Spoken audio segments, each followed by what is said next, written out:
Danışıqlar başlayanda maraqlı məqam ondan ibarət idi ki, yenə deyirəm, həmin dövrlərdən artıq 5 il keçib. Yəqin ki, bəzi məqamları açmağın zamanıdır. Rusiya Xarici İşlər Naziri Lavrov tərəflərə bir sənəd təqdim etdi. Artıq qərarın ilkin layihəsi, belə bir ki, təklif olunan bir variant təklif edildi. Götürdük sənədi, baxdıq və gördük ki, uzun sənəd deyildi. Cəmi bir neçə maddədən ibarət,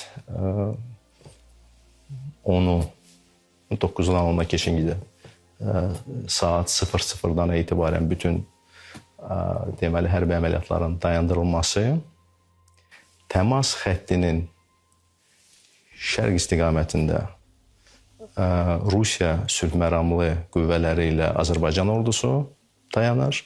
Təmas xəttinin qərb istiqamətində erməni silahlı qüvvələri ilə yenə də Rusiya sülh məramlı qüvvələrinin deməli dayanması.